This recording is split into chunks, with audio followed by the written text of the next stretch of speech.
a todos. Les damos, señores, como siempre, la más cordial bienvenida a su programa con la doctora Controversia. Somos controversia, salud, humor, debates, deporte, política y muchísimas cosas más. Bueno, señores, vamos a compartir la frase correspondiente a este martes.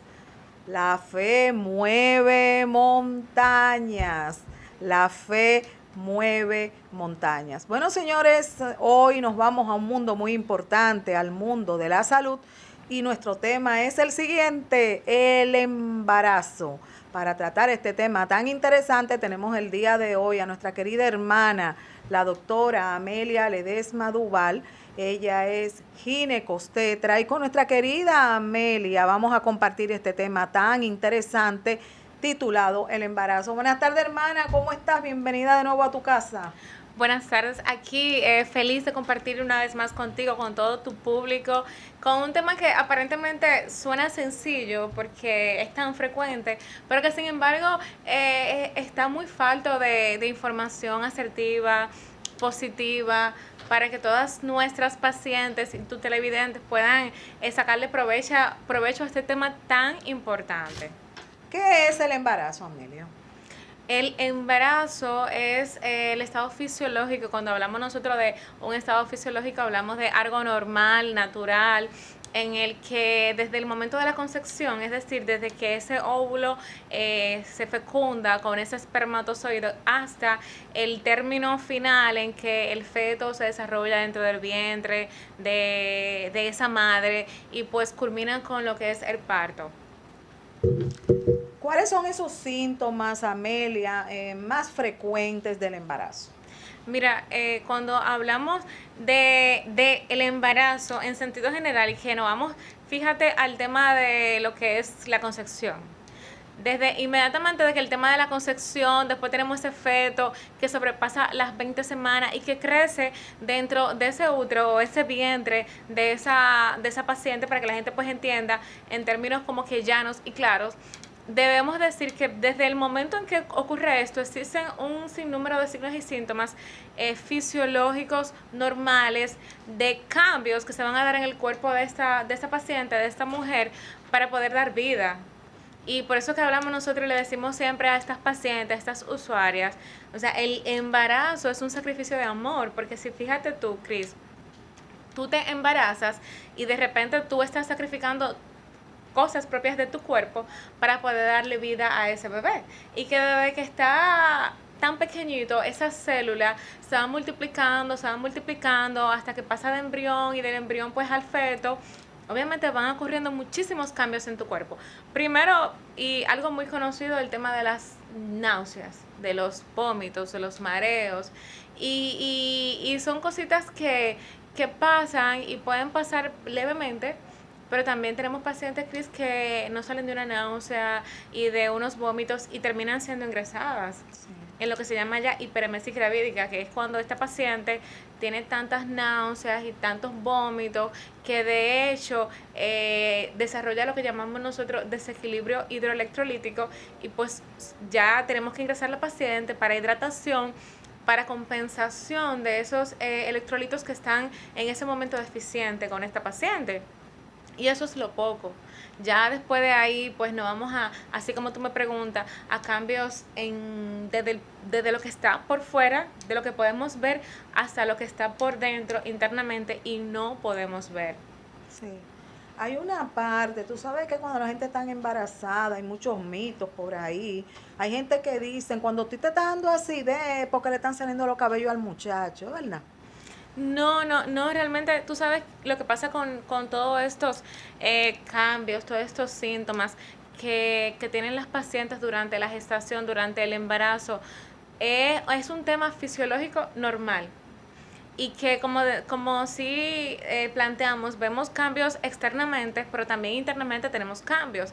Y básicamente todos estos cambios son atendiendo al tema hormonal, sobre todo por la progesterona, que es la gran protagonista, que es una hormona que debuta y aumenta muchísimo en el embarazo, porque va a ser la responsable durante las primeras 12 semanas de embarazo, pues hasta que después de que se desarrolla pues el cuerpo lúteo, de la placenta obviamente va a producir su propia cantidades significativas de progesterona para mantener la gestación, y todas estas hormonas pues tienen al final un efecto secundario. Y cuando hablamos en medicina de efectos secundarios, decimos, bueno, la bondad de todas estas hormonas es mantener este bebé dentro del útero, creciendo en condiciones favorables, sin que ese paciente entre en amenaza de aborto, o que haya alguna deficiencia por ahí.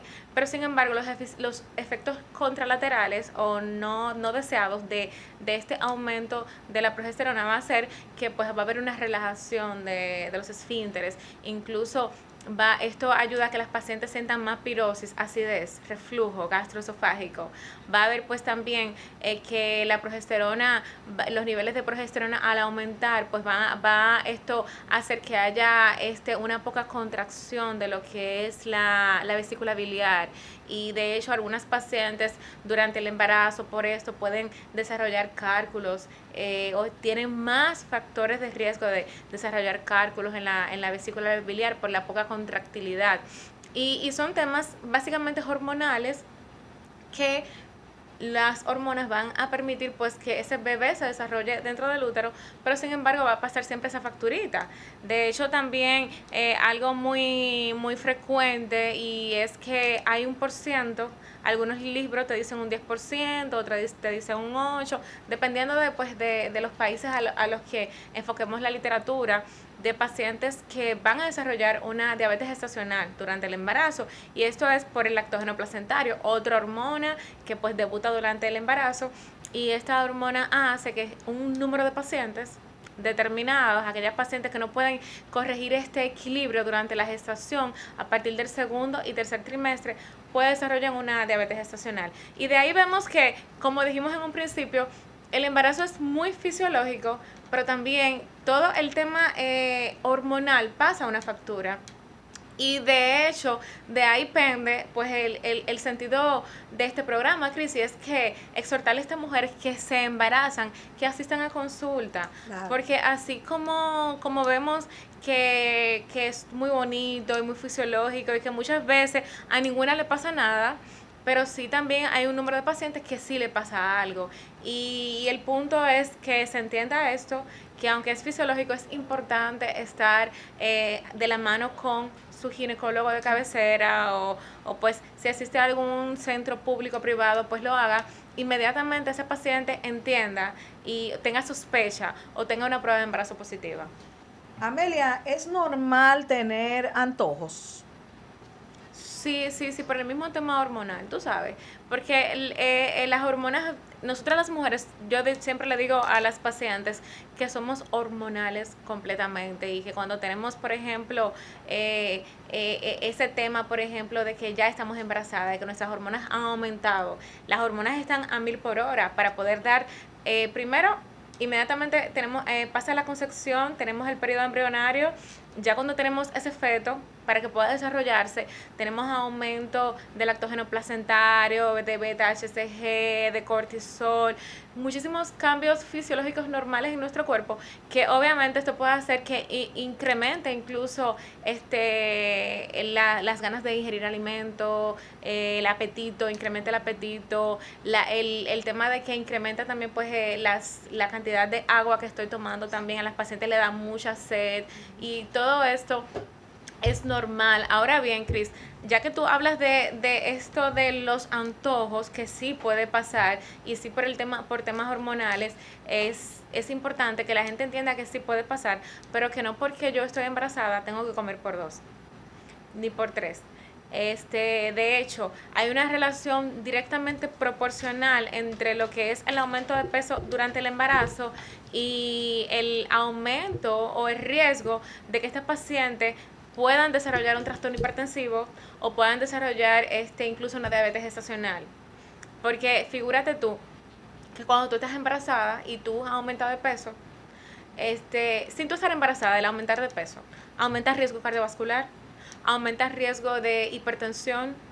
Ya entonces cuando usted se pone embarazada con un aumento desproporcional de peso, sí, comiendo por 2, por 3, Entonces, usted está ingiriendo más carbohidratos, generalmente carbohidratos, usted está ingiriendo más azúcares, usted está ingiriendo más calorías y usted está aumentando el riesgo de diabetes y usted está aumentando el riesgo de incluso de preeclampsia, que es una de las grandes complicaciones y muy frecuente en nuestro país, lo que es la preeclampsia, lo que es la diabetes gestacional y complicaciones por preeclampsia, muchísimas. ¿Hasta qué edad aproximadamente debemos de quedar embarazadas? Mira, cuando hablamos de edad aproximadamente de quedar embarazada, como que es algo que no se le puede poner un límite a una mujer que tenga deseos genéticos. Yo, y es mi opinión muy personal, te puedo decir que no es lo mismo tener 40 que no tener ninguno. ¿Por qué no es lo mismo tener 40 que no tener ninguno? Sí, porque entiendo que es algo que debe individualizarse. Cada paciente es individual y usted tiene una paciente que tiene 35 o 40 años que no tiene hijos. O sea, yo entiendo que esa paciente es una paciente que no se debe ver con los mismos ojos que una paciente que tenga 5 y o tenga 6 o tenga 7 y tenga 40. ¿Por qué no se debe de ver con los mismos ojos?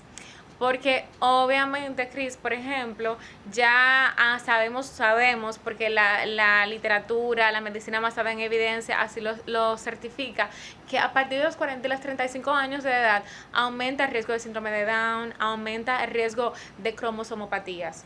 Entonces, sabido esto, pues entonces ya usted tiene cinco hijos, por decirlo así, tiene más de 35 años, sabiendo que aumenta el riesgo de síndrome de Down, de ciertos problemas cromosómicos para el bebé, incluso para la madre también aumenta el riesgo de preeclampsia, aumenta el riesgo de óbito, aumenta el riesgo de complicaciones per se con el embarazo por el mismo tema de la edad.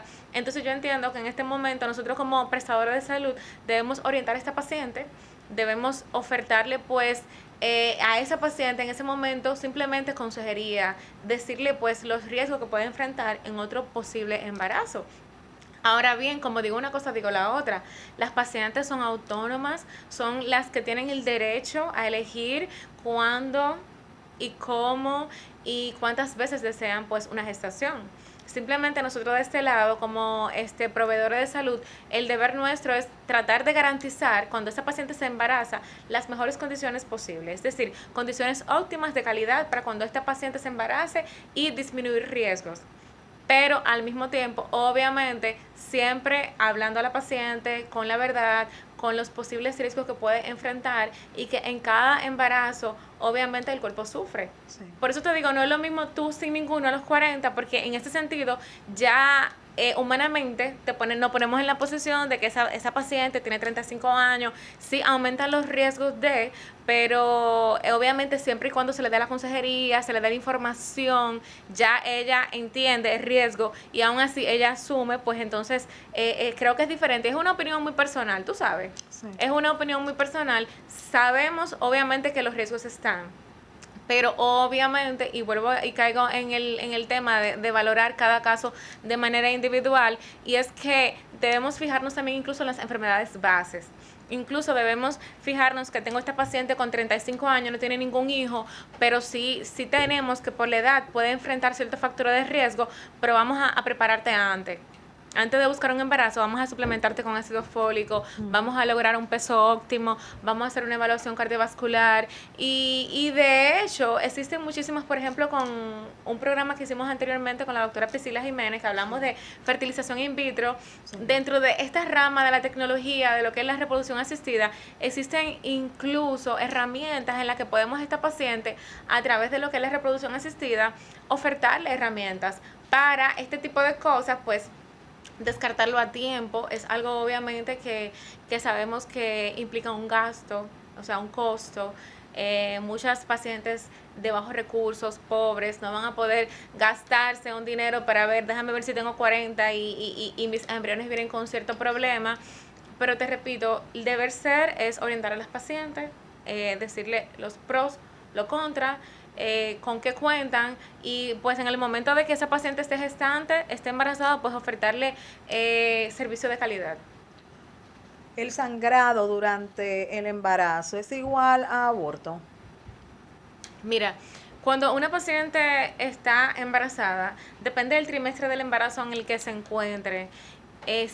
puede presentar un sangrado y no necesariamente quiere decir que pues haya perdido el bebé, que ya haya tenido un aborto.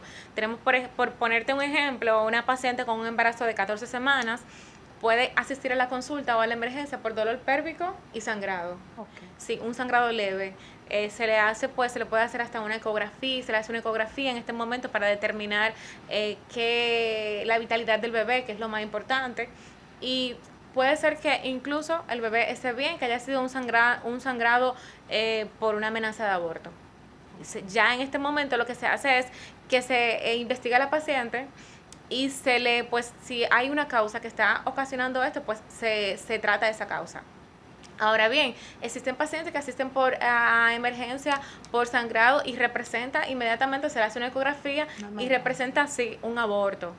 O sea, un aborto, de una amenaza de aborto, en el caso de que el bebé todavía esté vivo, de que se le haga la ecografía y tengamos vitalidad del bebé, que no haya ninguna salida de placenta, de restos fetales o del embrión a través de la vagina, y que tengamos una paciente que simplemente en ese momento tuvo un dolor pélvico y un sangrado y no pasó a mayores. Pero en el sentido de que esto avance y de que sea un sangrado pues ya mucho más abundante, sí puede darse el caso de que ya hayamos perdido a ese bebé.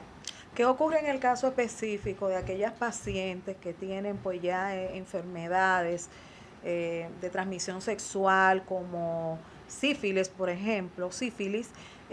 ¿Cómo es ese manejo y cómo peligra esto al feto o al bebé? Sí, mira, cuando tenemos, por ejemplo, pacientes con enfermedad de base, y sobre todo cuando atendemos a pacientes con enfermedad de transmisión sexual de base, son pacientes que pertenecen en el país, hay aquellas que se cuidan, digo, que buscan asistencia a tiempo, porque todo eso va con el cliché que siempre nosotros hacemos en el programa, Cris, y es la prevención en salud, porque esa es la varita mágica que hace la diferencia al final. Prevenir. Ellos pertenecen a un programa que es al programa de reducción de transmisión vertical. Dentro de esto pues está la sífilis, así como tú bien lo mencionas. ¿Y qué es la sífilis? Es una enfermedad de transmisión sexual que cuando una paciente está embarazada con sífilis sin tratamiento, ese bebé corre el riesgo de que esa madre pues le transmita toda esa carga viral de la sífilis al bebé y el niño salga pues en el tamizaje neonatal que se hace temprano luego de que la paciente da a luz positivo para sífilis.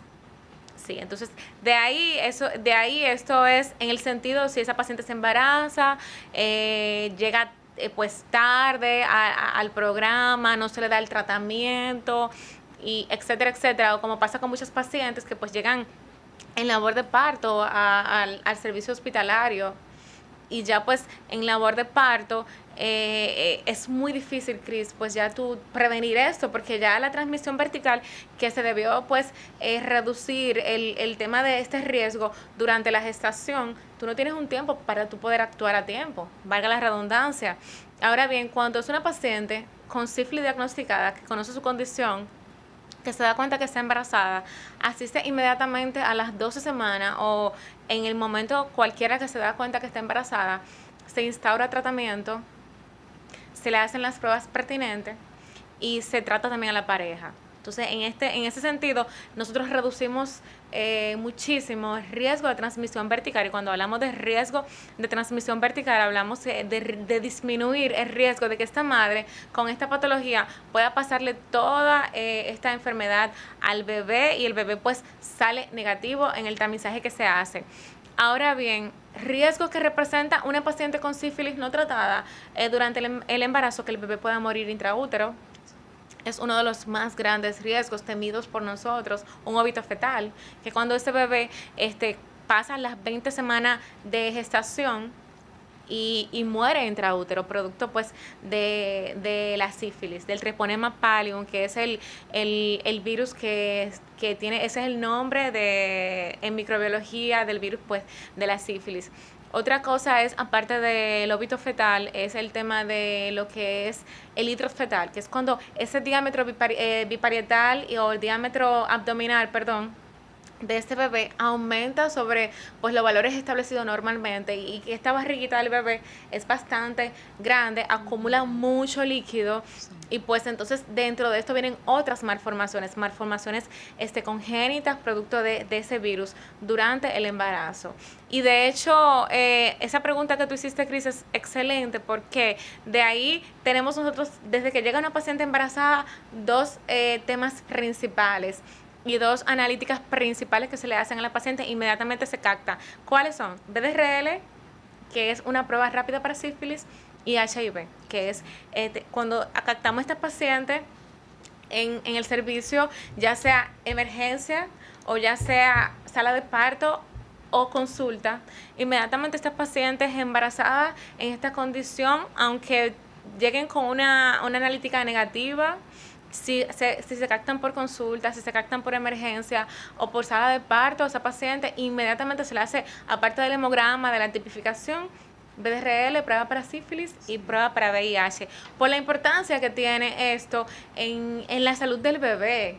Y tú sabes que si es en consulta, mucho mejor y mucho más oportuno, porque siempre hay tiempo de poder hacer algo. Ya cuando la paciente pues llega en labor de parto, que tú lo que tienes son horas para recibir ese bebé, se perdió un tiempo precioso.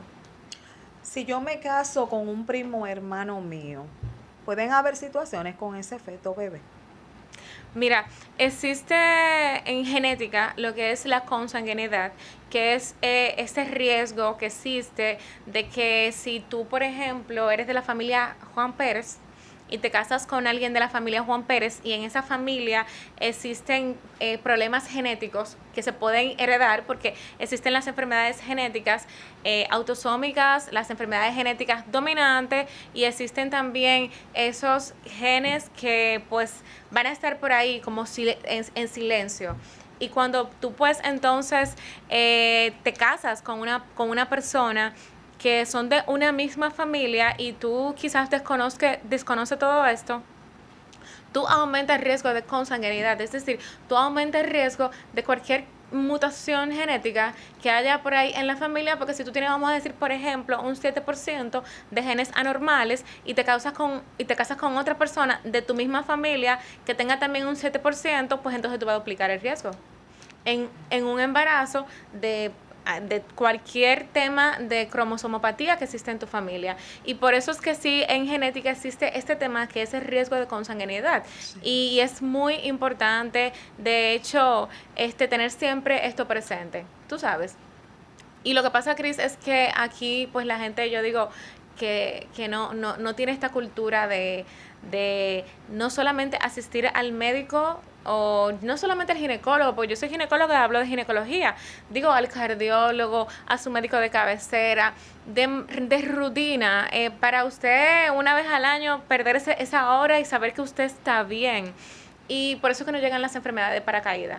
Usted muchas veces le pregunta a una persona en una familia, ¿y en su familia sufren de algo?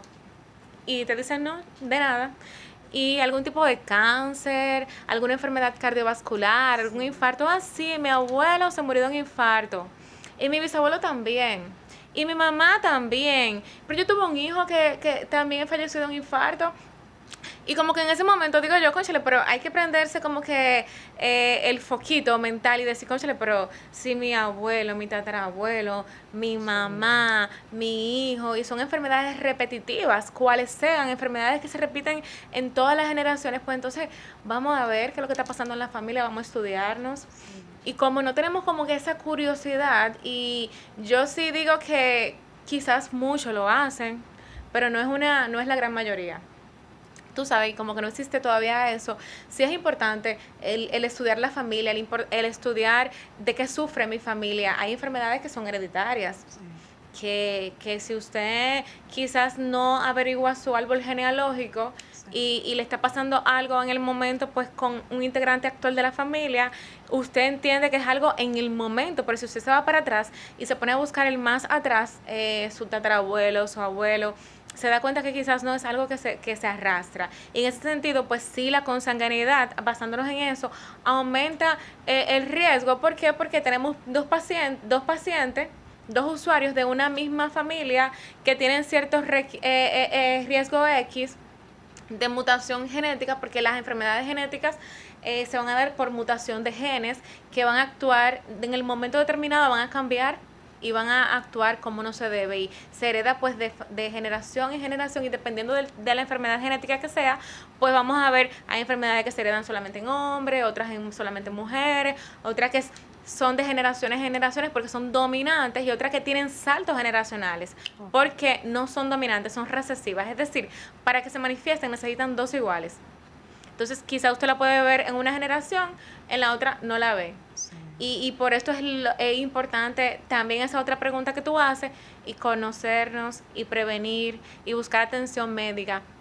Mira, tú sabes algo que dentro de todo lo que es el embarazo, siempre me ha llamado de manera particular la atención, porque yo a veces le digo a los estudiantes y hablo con ellos y le digo, miren, cuando veo pacientes complicadas embarazadas, porque las pacientes embarazadas se pueden complicar en un abrir y cerrar de ojos, y digo es que el embarazo, y es mi opinión personal también, no es tan fisiológico como a veces se nos dice. ¿Por qué tú dices eso?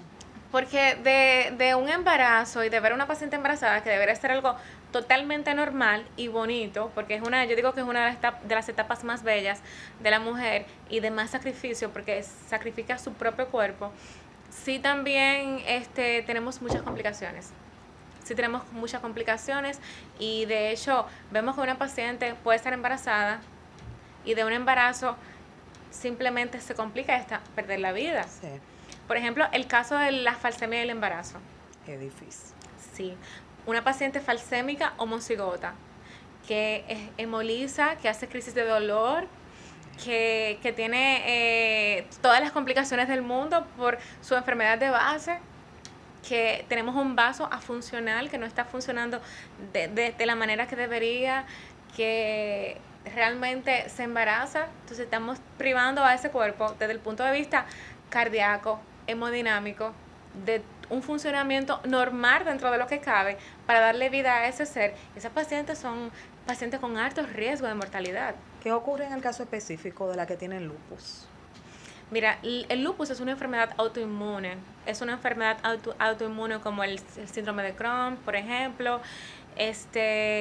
La artritis, que también es otra enfermedad autoinmune, en el que las células de ese cuerpo va a actuar en contra de su propio sistema, porque llega un momento que inmunológicamente no los reconoce, y al no reconocerlo, pues empieza a actuar en contra de este cuerpo, de los tejidos, de la piel, de los riñones. Y estas pacientes se embarazan, no hay ningún tema con esto, sí, pero son pacientes embarazadas de muy alto riesgo, porque así como el cuerpo va a actuar en contra de los tejidos de su propio cuerpo, porque pierde la identidad, no lo va a identificar, también tenemos una paciente que el propio embarazo en sí va pues a aumentar el gasto cardíaco, va a aumentar pues el tema de lo que es el volumen plasmático, va a disminuir la resistencia vascular periférica, y va pues al tema que va a dar todo esto, aparte de lo que es que vamos a tener un cuerpo que va a estar afectado por una enfermedad autoinmune de base, va a lidiar entonces con los cambios fisiológicos a nivel renal, a nivel cardíaco y a nivel sistémico de este embarazo, y va a trabajar al doble. Pacientes con lupus son pacientes que sí sabemos que son de alto riesgo, que se embarazan, pero que no necesariamente, si se tiene un control adecuado, no necesariamente pues tenga que embarazarse y fallecer por lupus. Todo, te voy a decir algo de mi punto personal de vista, y vuelvo y digo lo mismo, las falsémicas tienen más riesgo, mucha más morbilidad, porque tenemos una enfermedad que es una enfermedad genética, que es una enfermedad en la que los glóbulos rojos se van a romper, es decir, van a hemolizar, va a ser una anemia. Son pacientes que generalmente hay que transfundirla. Ay, Dios mío. Riesgo de transfusión, hacen hemólisis, crisis de dolor, pacientes con alto riesgo de sepsis por el mismo cuadro de la falsemia, y por ejemplo, se embarazan, y son pacientes que se embarazan y tienen alto riesgo de mortalidad. O sea, para poder llevar esa gestación a término, y todavía ya sea un parto o una cesárea, pues la resolución final de ese embarazo, pues aún así, son pacientes de muy alto riesgo. El lupus sí tiene su capítulo importante, sí pues hay que estar con ellas desde yo digo que son pacientes de muy alto riesgo, que hay que estar con ellas acompañadas en todo momento para que no se descompensen, porque sí, el tema es que si estas pacientes con esta patología de base se embarazan, se descompensan, pues obviamente pueden perder la vida y pues se convierten en una mortalidad materna. Pero como la falsemia yo digo que casi ninguna. Okay. O sea, la falsemia es algo, y sobre todo la falsemia homocigota, porque tenemos la falsemia heterocigota en la que pues el número, el porciento de hemoglobina S de células falciformes en sangre no es tan alto. Y son pacientes que no hacen crisis de dolor, son pacientes que manejan niveles de hemoglobina básicamente normal, una anemia leve, que no necesitan generalmente, pues se embarazan y no necesitan que transfusión, aunque existe una clasificación o un porciento muy bajo de estas pacientes que son falsemia heterocigota, pero cuando se embarazan pierden la heterocigosidad y se comportan como homocigota y se descompensan igual que las homocigotas. Ok. Las relaciones sexuales en el embarazo. Hay ciertas posiciones de ese Kama Sutra que no debo de hacer si estoy embarazada. Bueno, yo diría, Cris, que las relaciones sexuales en el embarazo no están prohibidas. De verdad que no. Es como que tú me digas a mí, ¿puedo hacer ejercicio durante el embarazo? Claro que sí. Ahora, lo que yo siempre digo y oriento a las pacientes es usted no levantaba ni un pincho durante su vida normal, su rutina normal, no piense que usted va a levantar pesas en el embarazo, porque todo esto lleva como condicionante una base de un buen estado físico.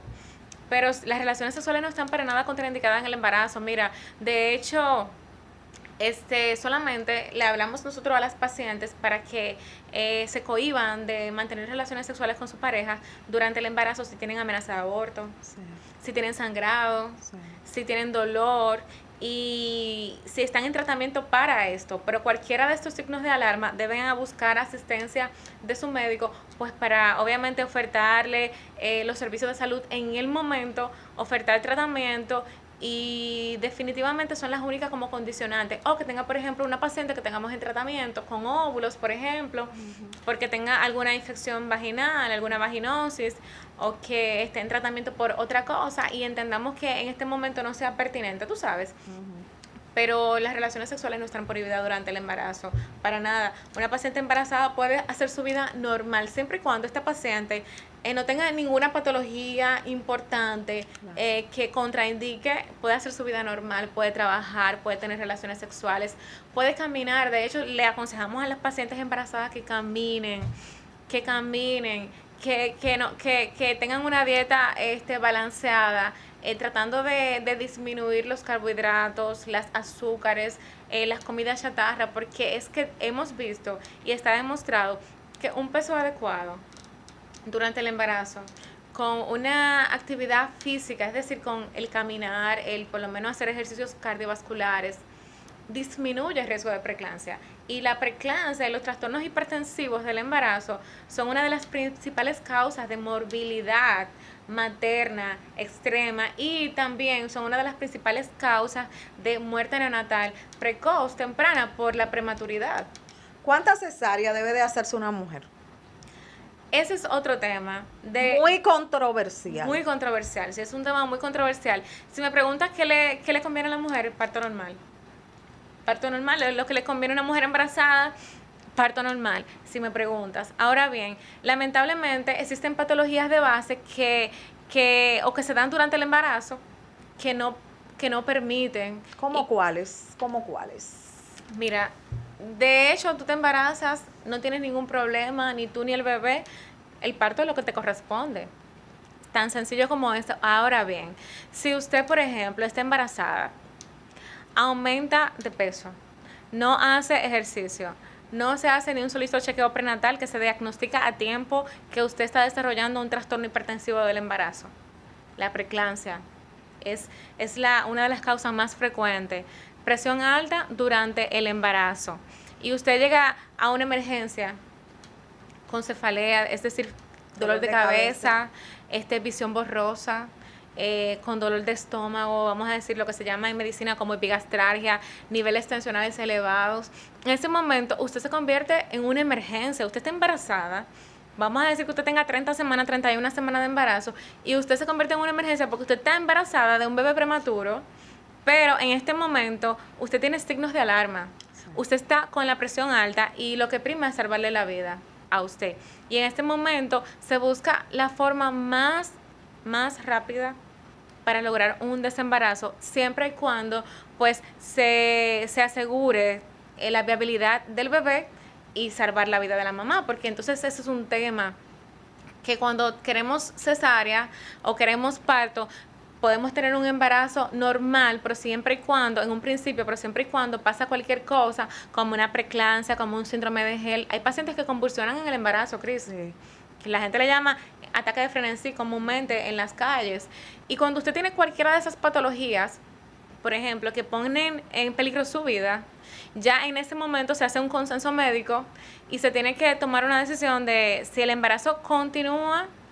Y generalmente cuando pasan estas cosas son cosas que si el embarazo continúa, la madre puede perder la vida. ¿Por qué convulsiona una persona? En el embarazo se llama eclampsia, que son convulsiones tónico-clónicas durante el embarazo, y esto se da por niveles tensionales elevados. En los niveles tensionales elevados muchas veces pasan desapercibidos, no se atienden a tiempo porque la paciente no quizás lo minimizó. Hay pacientes que tienen su dolor de cabeza, no se chequean la presión y piensan que puede ser cualquier otra cosa. Cuando viene a ver, la paciente convulsiona o llega convulsionando, un estatus convulsivo, que se le administra cualquier medicamento para el estatus convulsivo, y medicamentos van y vienen y la paciente no deja de convulsionar. Entonces ya en ese momento tú tienes la situación del problema de una paciente embarazada con una patología que no está cediendo. Hay que tomar una decisión, salvar la vida de la madre y salvar la vida del bebé. Entonces son situaciones en que sí, pues la paciente hay que ofertarle una cesárea. Por eso dijimos en un principio, el parto es lo fisiológico, el parto vaginal es lo que corresponde, es lo fisiológico, es lo que menos complicaciones tiene, pero con tantas complicaciones que se pueden dar de preeclampsia, de síndrome de Gel, de eclampsia, de PPNI, por ejemplo, que es otra de las causas, ya que preguntaste de cesárea, es decir, una paciente que tiene un desprendimiento de placenta. Empieza a sangrar, una paciente embarazada, y empieza a sangrar ya con un bebé a término, por poner un ejemplo. Ya si tenemos esa paciente que nos llega y tiene ese sangrado masivo, y de hecho no la entramos a sala de cirugía para hacer la cesárea de emergencia, entonces perdemos al bebé.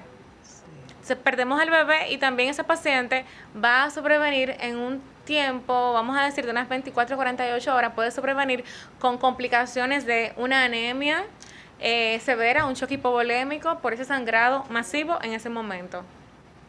Puede sobrevenir incluso por el mismo tema del choque hipovolémico, de que esa paciente te haga una insuficiencia renal. ¿Cuáles son las razones de por qué a algunos bebés se les enreda el ombligo? ¿Se les enreda el cordón umbilical? Sí. Sí, no, estas razones pues son, no hay ninguna patología en sí en esto. Okay. Simplemente el cordón umbilical, tú sabes que cuando el bebé está dentro del vientre de la madre, en el útero, lo que conecta a este bebé con la madre, o sea, es la placenta. Sí. Entonces, lo que conecta a la placenta está conectada al útero. Y de la placenta sale el cordón umbilical, que es lo que está conectado al bebé. Y esta es como la comunicación que existe bebé-madre. Es súper largo, está dentro del vientre de la madre, y tú sabes que durante la gestación, el bebé en el vientre de la madre, dentro del útero, se mueve. Durante toda la gestación se mueve, tiene diferentes movimientos, y mientras más pequeño el bebé, más movimientos tiene. Ya los movimientos empiezan a disminuir a medida que el embarazo pues aumente a partir del tercer trimestre de embarazo.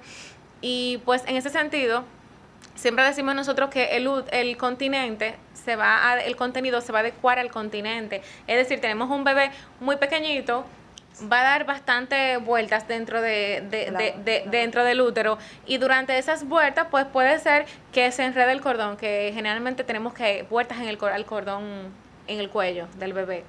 Y si, por ejemplo, el cordón se enreda, da vuelta 2 veces, una sola vez, se le da no es una razón para interrumpir a una paciente, para hacer una cesárea, no.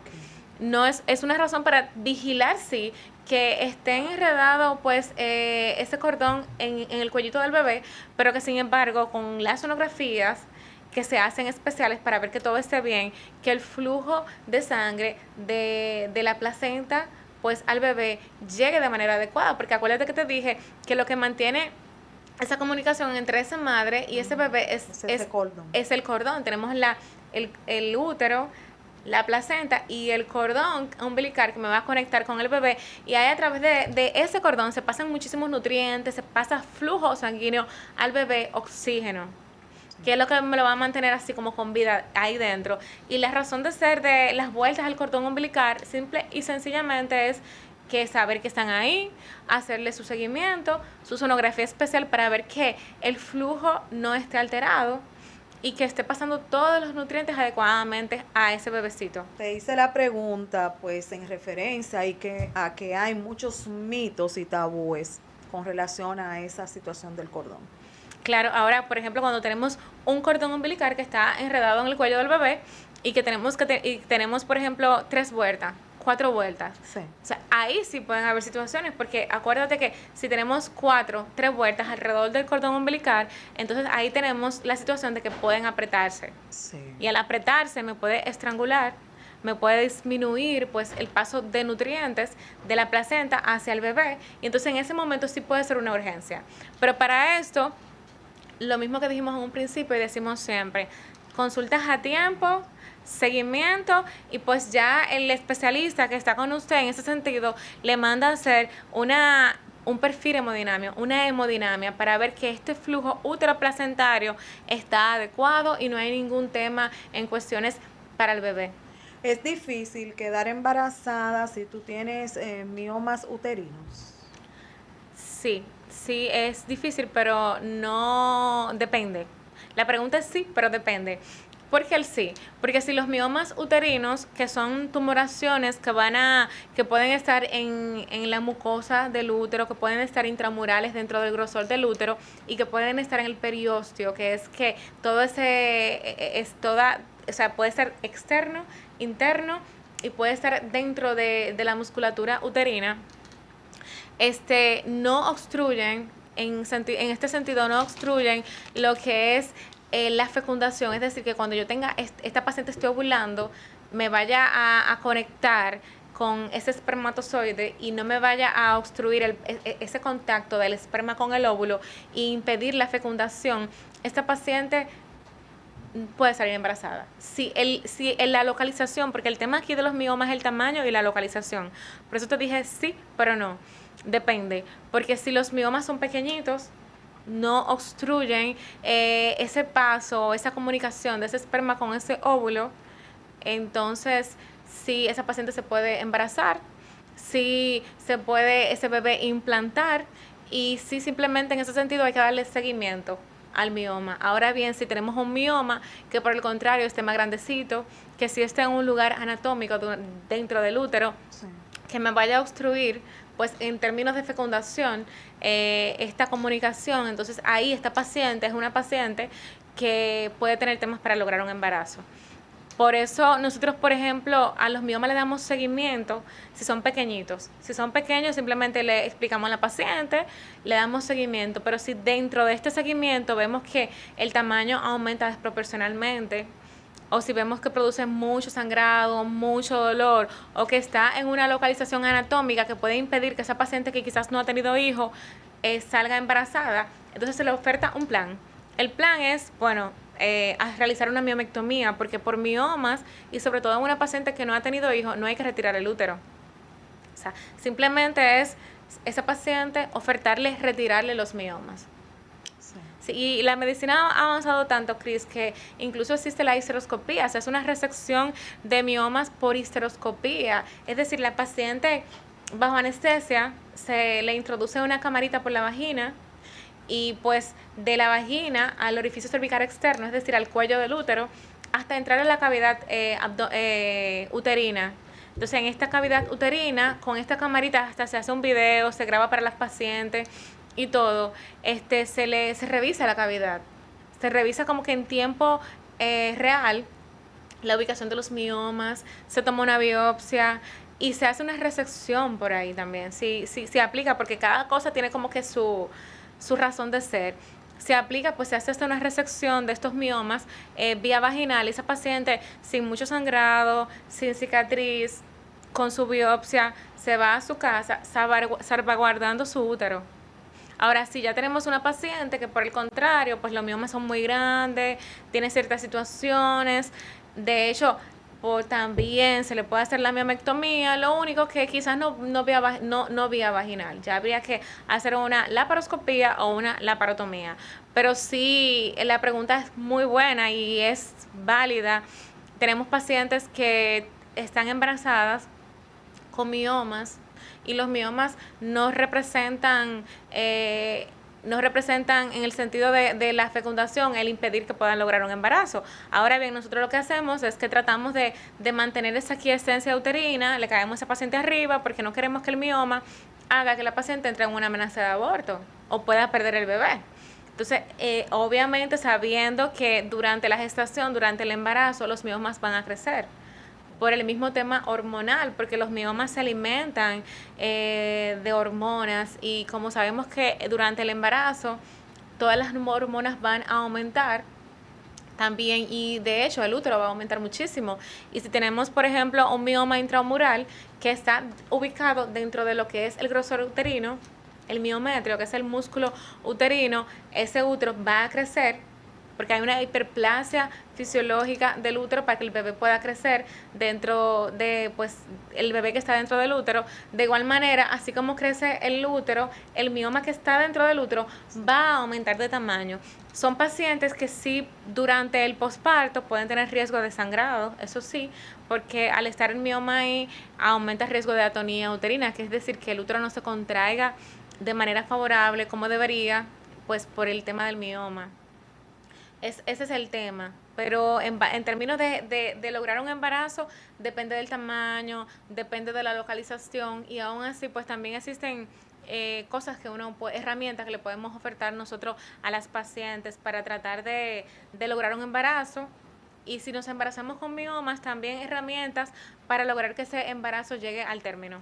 El embarazo de gemelos, gemelar, es muy común. ¿Hay alguna diferencia en el manejo que ustedes tienen que darle a la paciente? Explícame ese punto. Mira, el embarazo gemelar no es tan común, pero sí el manejo es diferente. ¿Por qué? Es diferente porque tenemos una paciente que al estar embarazada de gemelos tienen mayor riesgo de preeclampsia, tienen mayor riesgo de diabetes gestacional, tienen mayor riesgo de amenaza de aborto. Son pacientes que depende si tenemos gemelos con diferentes placentas o gemelos con una sola placenta. Porque a veces tenemos embarazos tenemos embarazos gemelares, pero tenemos una paciente con dos bebés dentro compartiendo una sola placenta. Entonces tenemos pacientes que tienen embarazos de gemelos cada gemelo compartiendo sus dos placentas de manera diferente.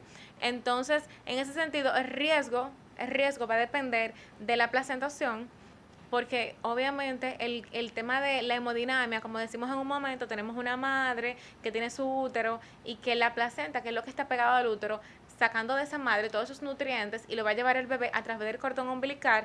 Si tenemos una sola placenta, tenemos que esa placenta está compartiéndose para dos bebés. Pero yo te quiero hacer una preguntita. ¿Y cuando son 3, 4, 5, qué pasa? Depende el seguimiento, por eso te digo, depende del seguimiento. Es más complicado, sí, entonces. claro, y de la presentación, y por eso que tenemos que pacientes, por ejemplo, de embarazos en múltiples, son pacientes de mucho más riesgo, incluso hasta de parto prematuro, porque si el embarazo normal llega hasta las 41 semanas, una paciente con 3 bebés dentro, ya tú sabes. El cuerpo de esa paciente se descompensa mucho más y es muy difícil. Yo nunca he visto a una paciente de gemelos que llegue a las 41 semanas. Generalmente son pacientes que el tope son las 37, 38 semanas en su mayoría. Wow. Sí, porque es que aumenta, de manera normal aumenta el volumen sanguíneo, aumenta el gasto cardíaco. Entonces tenemos que esa paciente embarazada tiene 2 fetos dentro de su útero que ese volumen de sangre de esa paciente tiene que pues darle incluso mayor nutriente, tiene más demanda para esos 2 bebés. Y algo importantísimo, Cris, en ese sentido es que incluso tenemos hasta el término de lo que es la transferencia el término de las transferencias ay, se me fue la palabra, que te iba a decir, que tenemos incluso que pacientes se han descubierto, pacientes embarazadas de gemelos, que incluso está lo que es el feto papiráceo, es decir, durante el desarrollo normal de ese embarazo, pues hubo uno de los gemelos que falleció y se consumió, no terminó desarrollándose. Y se dice que esto pasa es por el tema de la deficiencia de nutrientes del paso a este bebé. O sea, llega un momento como quien dice que el más fuerte es el que sobrevive. Sí, y eso pasa, y de hecho por eso es que nosotros tenemos el embarazo gemelar como en un capítulo aparte, porque sí es un tema importante, y sí tenemos pacientes que embarazadas de una se descompensan, sobre todo de gemelares, tú sabes, y la restricción del crecimiento intrauterino también, la restricción es mucho más frecuente en el embarazo gemelar. Yo te quiero hacer una pregunta. ¿Cuál es la diferencia si cuando son mellizos y gemelos? Cuando son gemelos idénticos. Sí. Sí, cuando son mellizos es cuando son gemelos idénticos, pueden tener el mismo sexo. Y generalmente, sí. Comparten una misma bolsa. Okay. Ahora, cuando tenemos mellizos, lo que la gente llama mellizos, pueden ser diferentes sexos, pueden ser, muchas veces ni siquiera físicamente, fenotípicamente se parecen, y tienen bolsas diferentes. O sea, y tienen bolsas, o lo que son las membranas, líquido amniótico, cada uno como que tiene su propia bolsa dentro pues del útero de la madre. Esa es básicamente la diferencia, y que también el sexo puede ser diferente. Sí. Hay un punto lo relacionado al embarazo ectópico. Háblame sobre esto. En el embarazo ectópico es una definición, un acápite de lo que es los embarazos en sentido general, y es este embarazo que se desarrolla fuera de su centro. Cuando hablamos fuera de su centro, porque es que después que se da la fecundación de esta unión, de este óvulo con este espermatozoide, esta célula tiene que viajar hasta lograr implantarse en el útero, en el cuerpo del útero. Entonces, inmediatamente tenemos en una paciente se embaraza, se da el término de lo que es la fecundación, pero por cualquier factor de riesgo, este embarazo que se da en las trompas no sigue su curso normal hasta llegar a implantarse en el cuerpo uterino. Entonces se queda en las trompas de falopio, que es generalmente donde se da más frecuente, y sigue desarrollándose porque el cuerpo está embarazada, porque la paciente está embarazada, el cuerpo no sabe que no está en el lugar que le corresponde, y se sigue desarrollando en las trompas de falopio. Y llega un momento que, pues, como la trompa de falopio o los ovarios, que también ha pasado en el ovario, no son órganos que están equipados con todo lo que se necesita para poder desarrollar un embarazo, pues entonces ocurre lo siguiente, y es un sangrado de manera súbita, de manera inesperada, que puede ser, que se puede externar, se puede evidenciar a través de la vagina, o puede ser simplemente internamente, acompañado de dolor pélvico en esta paciente. Es importante tener siempre esta patología pendiente, y por eso siempre le decimos a las pacientes: usted tiene una prueba de embarazo positiva, acuda a su médico, ya sea privado, ya sea público, porque existe esta patología, el embarazo ectópico, y es una patología muy importante porque como es un embarazo fuera de su centro, el centro del embarazo, ¿cuál es? Para que la gente entienda, después que usted se embaraza, que está lo que es la concepción, implantarse en el útero. Porque de ahí, cuando se implanta en el útero, es que viene la placenta, el cordón, el bebé y todo un curso normal sin complicación. Pero cuando esta este bebé se implanta fuera del útero y se implanta en las trompas de falopio o se implanta en los ovarios. Entonces, en ese sentido, vienen complicaciones porque son órganos que no están, Destinado para están eso. destinados para eso. Y de ahí, de esto, puede desencadenar, Cris, pues un evento que puede dar al traste con la vida de la paciente, porque una paciente que tenga una hemorragia interna, Sí.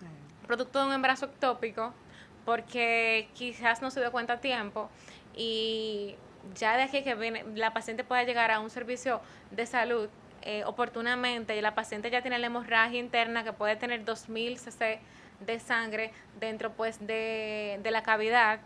Ya esto, aparte de la cirugía, trae como complicación un choque hipovolémico, trae, muchas veces la paciente termina entubada, con una insuficiencia renal, etcétera, etcétera, etcétera. Y todo esto se pudo pues haber diagnosticado a tiempo si sabemos que tenemos el embarazo y el embarazo no está dentro del lugar, no se está desarrollando en el lugar que le corresponde. Y de hecho, Cris, es frecuente, porque a veces hemos tenido pacientes que con una semana de atraso y no se hacen una prueba, 2 semanas de atraso y no se hacen una prueba, o que ni siquiera se recuerdan de su fecha de última menstruación. Sí. Entonces, en este sentido, todo es posible, por eso siempre yo le digo a las pacientes que debemos conocernos. El conocimiento es poder y cuando te pregunto cuál es tu fecha de última menstruación y tú sabes tal cual, cuántos días tiene tu ciclo y tú sabes tal cual, es muy difícil que a ti te vaya a ocurrir algo así. Pero ¿y si tú eres irregular? No, ya si tú eres irregular es Ajá. diferente, porque ya si tú eres irregular, pues obviamente esas cosas pueden pasar, eso sí, eso sí. Y de hecho, hemos tratado también otras patologías como las infecciones, que son patologías que le abren la puerta a complicaciones en un embarazo como el embarazo ectópico. Yo te lo digo porque yo soy irregular y cuando yo quedé embarazada a los 3 meses fue que yo supe que yo estaba embarazada. Imagínate. Así como tú lo escuchas, no, por nada, porque yo era irregular. No, cuando las pacientes son irregulares, cuando tienen un ciclo menstrual irregular, Sí. estas cosas pueden pasar. Pero hacemos la orientación en base a las pacientes que son regulares, que tienen un ciclo, que le llega la menstruación todos los meses, Sí. para que la gente entienda, porque a veces tú le dices, ¿tú eres regular? Yo creo. Yo no Sí. sé. Entonces, las pacientes que tienen un ciclo menstrual regular son las pacientes que les llega su ciclo menstrual todos los meses. No quiere decir que te llegue a una misma fecha, porque puede ser que te llegue el día 2 este mes y el próximo mes te llegue el 5, pero tampoco quiere decir eso que si cambia un día o 2 días, tú dejes de tener un periodo menstrual regular. Es simplemente conocerse. Y hoy en día, Cris, existen hasta aplicaciones para que usted la descarga y con esas aplicaciones ahí usted coloca la fecha de su última menstruación y eso le tira todo, un cálculo de todo, de cuándo es su fecha más o menos de ovulación, de cuándo le va a llegar la menstruación próximamente, etcétera, etcétera. Es decir, tenemos en pleno siglo XXI, tenemos muchísimas herramientas para orientarnos, siempre y cuando obviamente tengamos ciclos menstruales regulares. ¿Cuáles son las desventajas del embarazo en un adolescente? Mira, el embarazo en las adolescentes, yo digo que es un capítulo aparte porque las pacientes embarazadas, de hecho, como hablamos ahorita, son pacientes que por simplemente del hecho de estar embarazada el organismo cambia. Las mamas cambian, hasta la piel cambia. Vemos que la vagina cambia, vemos que la vagina se torna de otro color, la piel, las mamas, los riñones. ¿De qué color se pone la vagina? La vagina se torna de un aspecto violáceo, un poco más oscuro por la irrigación que está teniendo toda esa área.